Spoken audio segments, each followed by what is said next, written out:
कि सबसे बड़ी खबर बिहार से आ रही है और बताया जा रहा कि भारतीय जनता पार्टी के विधायक के पीए को गोलियों से भून डाला गया है और सम्राट चौधरी का थोड़ा भी खौफ अपराधियों में नहीं दिख रहा है। एक तरफ जहां ताबड़तोड़ बुलडोजर एक्शन हो रहा है, एनकाउंटर हो रहा है, लेकिन सम्राट चौधरी को तो अपराधियों ने एक बार फिर से खुला चैलेंज दे दिया है और इसके बाद कहा जा रहा कि बिहार में जंगल राज नहीं बल्कि महाजंगल राज आ गया है और बीजेपी सरकार के होते हुए बीजेपी विधायक के पीए को गोली मारने का हौसला दिखाना ये कहीं ना कहीं अपराधियों के मनोबल को प्रदर्शित कर रहा है।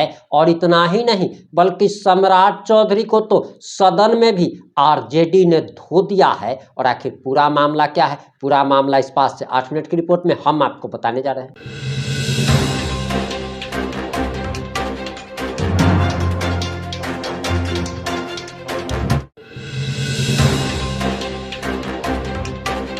नमस्कार, मैं प्रिंस कुमार सिंह और आप देख रहे हैं पॉजिटिव इंडिया। अगर अभी तक आपने चैनल को सब्सक्राइब नहीं किया है तो खबरों से अपडेट रहने के लिए कृपया चैनल को सब्सक्राइब कर लीजिए और जो लोग ऑलरेडी कर चुके हैं उन तमाम लोग को सहृदय धन्यवाद। अब वापस आते हैं हम अपनी खबर पर और आपको बताते चले कि बिहार के बीजेपी विधायक के पीए को अपराधियों ने गोलियों से भून डाला है और ये साफ तौर पर दिखाता है कि बिहार में जंगल राज नहीं बल्कि महाजंगल राज है। सरकार में रहते हुए ही अगर सरकार के ही लोग अगर सुरक्षित नहीं हैं, भाजपा विधायक सुरक्षित नहीं हैं, तो आखिर कौन सुरक्षित होगा इसका अंदाजा साफ तौर पर लगाया जा सकता है। हम इस बारे में भी आपको बताने जा रहे, लेकिन सम्राट चौधरी बुलडोजर बाबा कहने पर सदन में भड़क जाते हैं। आरजेडी विधायक अब उनका मजाक उड़ाने लगे हैं और सम्राट चौधरी का तो विधानसभा में भी मजाक बन गया। आप जरा ये वीडियो देखें, उसके बाद हम आपको भाजपा विधायक के पीए को गोलियों से जो भून दिया गया है उसके बारे में भी बताने जा रहे हैं। ना मेरा नाम बुलडोजर, मैं सिर्फ सम्राट चौधरी के नाम से जाना जाता हूं, इतना स्पष्ट रहिएगा। सुशासन, ये नीतीश कुमार जी ने सुशासन स्थापित किया, यहाँ कोई बुलडोजर इशू नहीं है। न्यायालय ने यह पूरी व्यवस्था खड़ा किया, जिला प्रशासन को निर्देश दिया। हमारे लोग तो 30 वोट से हार गए। आप पूछिए, यहां बैठे हैं भाजपा के विधायक, 30 वोट से हमारे चुनाव हार कर आए। सत्ता का दुरुपयोग करना होता तो हमारे लोग चुनाव जीत कर आए होते। ये समझिए, आप ये समझिए, ये लोकतंत्र है, ये लोकतंत्र है। राजद के लोग दिखाते थे कि जो बाहर से लोग आते हैं उनको दिक्कत होती है। इस बार 12,500 ट्रेन बिहार में स्पेशल चलाकर बिहार को लोगों को लाने का काम किया। और स्वाभाविक प्रस्ताव वाद विवाद में के सरकार के उत्तर की ओर से, सरकार की ओर से जवाब में और लगभग 14 माननीय सदस्यों ने, माननीय मुख्यमंत्री जी ने विशेष तौर पर अपनी बात रखी। माननीय उप मुख्यमंत्री विजय सिन्हा जी, माननीय मंत्री विजय चौधरी जी ने और कई माननीय सदस्य, लगभग 14 माननीय सदस्यों ने अपनी बात को रखा है। और यह सरकार, नई सरकार जनता के आशीर्वाद से चुनकर आई है और 2025 में जो जनमत एनडीए को बिहार की जनता ने दिया है और जो हम लोगों ने कमिटमेंट किया था अपने मैनिफेस्टो के माध्यम से, सभी पांचों पार्टियों ने मिलकर जनता के बीच में कमिटमेंट किया था, उसके आधार पर हम लोगों ने सरकार की रूपरेखा और महामहिम राज्यपाल के माध्यम से सरकार ने अपनी बातों को रखा है।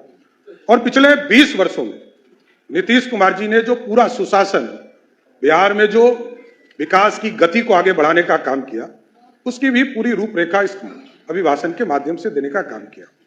जहां हम मेडिकल के सेक्टर में 2005 में, अभी हमारे साथी मित्र सरजीत जी बोल रहे थे, बिहार में अंग्रेजों ने 2 मेडिकल कॉलेज बनाए थे और 4 कर्पूरी ठाकुर जी और संयुक्त सरकारों ने 1978 में बनाने का काम किया था, 78 और 67 में किया। उसके बाद कोई भी मेडिकल कॉलेज 1978-79 के बाद 2008 तक एक मेडिकल कॉलेज नहीं बना, चाहे वो कांग्रेस की सरकार रही हो या राष्ट्रीय जनता दल की सरकार रही हो, कभी बना नहीं।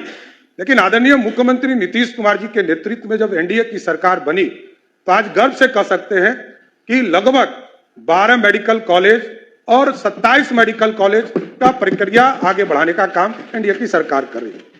और कई चीजें हमारे विरोधी पक्ष के साथी ने आरोप लगाए।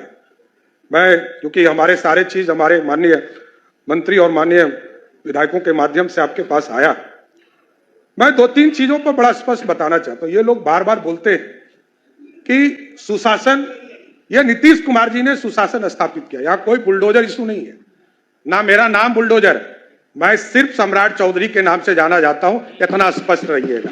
और बिहार में न्यायालय ने तय किया, न्यायालय ने यह पूरी व्यवस्था खड़ा किया, जिला प्रशासन को निर्देश दिया और सभी जगह जो अतिक्रमण है इसकी कार्रवाई चल रही।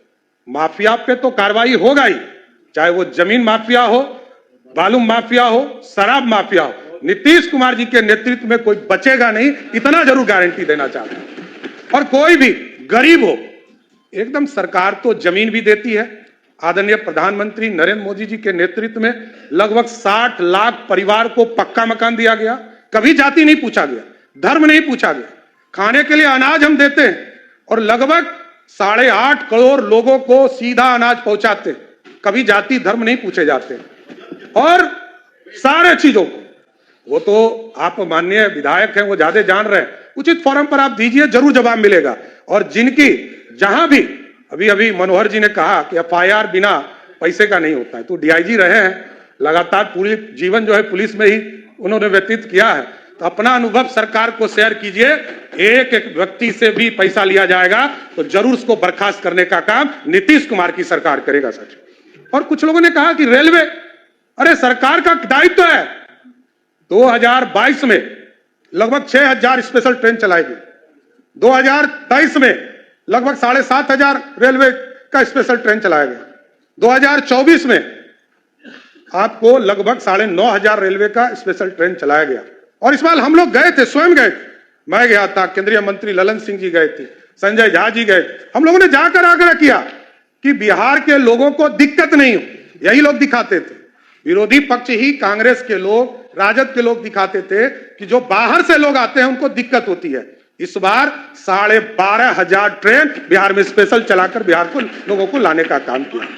और स्वाभाविक, ये लोग अब इस प्रश्न उठा रहे हैं, जिसने इलेक्शन कमीशन को पॉकेट में रखा है, लोकतंत्र की हत्या की है, और नीतीश कुमार जी यहां मुख्यमंत्री हैं। यदि जेपी आंदोलन में जेल नहीं गए होते तो आज इतना बड़ा लोकतंत्र का नेता नहीं बने होते। उसका कारण कौन था? कांग्रेस पार्टी। यही लोग बोल रहे हैं। जिस लालू प्रसाद जी को कहा गया कि गरीबों का बेटा, गरीब गुदरी का लाल बेटा, मंत्री सदस्यगण, सदन की राय से आज के निर्धारित कार्य पूरे होने तक बैठक की अवधि विस्तार दी जाती है। बोले जी। आदरणीय अध्यक्ष जी, बहुत स्पष्ट है, सरकार की नीति एकदम स्पष्ट है। लालू प्रसाद जी मुख्यमंत्री बने, जिस जिस नारा को उन्होंने दिया वही नारा उन्होंने तोड़ने का काम किया। और स्वाभाविक है, कई हमारे साथी ने कहा कि अब तो लालटेन युग ही समाप्त हो गया, अब तो घरों में बिजली है। और बिजली बिल सिर्फ सत्ता पक्ष का नहीं, विरोधी दल के नेता का भी बिजली बिल आता है तो 125 यूनिट माफ कर कर आता है। यह नीतीश कुमार की सरकार है, किसी को छोड़ते नहीं है। 1 करोड़ 90 लाख परिवार है जिसके सभी परिवार को 125 यूनिट बिजली मुफ्त हम देते हैं।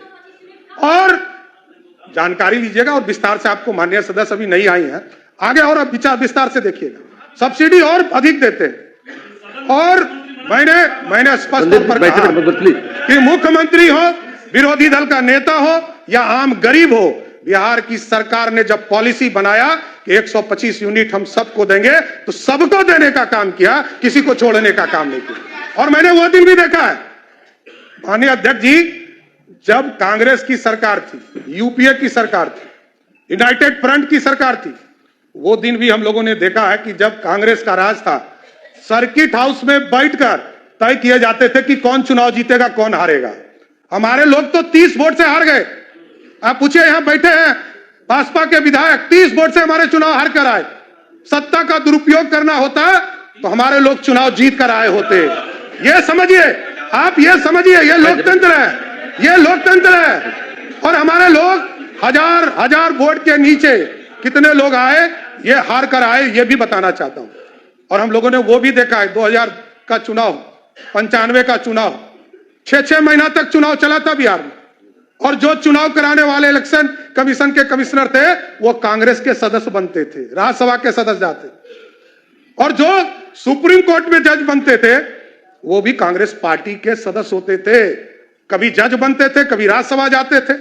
वो दिन भी देखा है बिहार के देश के लोगों ने। इसलिए लोकतंत्र है, लोकतंत्र में पूरी व्यवस्था जनता को तय करने दीजिए। जनता ने पूरी व्यवस्था दिया है, जनता के माध्यम से पूरी सरकार चुनकर आई है और जनता का भरोसा है। जनता ने 202 सीटें देकर बिहार में प्रचंड बहुमत नीतीश कुमार जी और मोदी जी को देने का काम किया।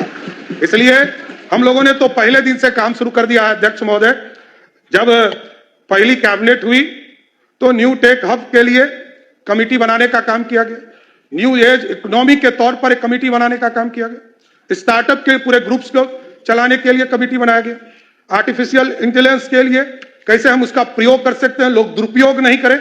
और हमने स्पष्ट तौर पर कहा है कि जो लोग मीडिया पर या सार्वजनिक स्थान पर किसी व्यक्ति को गाली देने का काम करेंगे उसको जेल के अंदर जाना होगा, कोई बचा नहीं सकता है। आप सार्वजनिक गाली नहीं दे सकते, यह अधिकार नहीं है। लोकतंत्र लोक लज्जा से चलता है, सबको यह व्यवस्था में आना पड़ेगा। इसलिए पूरी व्यवस्था लगातार नीतीश कुमार जी के नेतृत्व में चल रहा है। शुगर मिल के बारे में विजय जी ने बताया कि 25 शुगर मिल जो हमारे, उसमें से 9 जो बंद पड़े उनको भी पूर्ण रूप से चालू करने का काम किया जाए। इसलिए माननीय सदस्यों ने अपनी बातों को रखा है और आगे भी हम लोग कई विस्तार से बातें चीज रखेंगे। लेकिन मैं अध्यक्ष जी आपके माध्यम से जरूर आग्रह करूंगा सभी माननीय सदस्यों से, कई लोग नए सदस्य हैं, सबको एक ट्रेनिंग भी दीजिए आगे के दिनों में कैसे लोकतंत्र चले और लोकतंत्र अच्छे से चले। लेकिन आज जरूर आग्रह करूंगा कि राज्यपाल अभिभाषण में जो आज वाद विवाद हुआ है इसको आप लोग पारित करने का काम करें और महामहिम राज्यपाल को धन्यवाद। आपने सम्राट चौधरी को आखिर सदन में क्या किया गया वो आपने वीडियो के माध्यम से देख लिया होगा।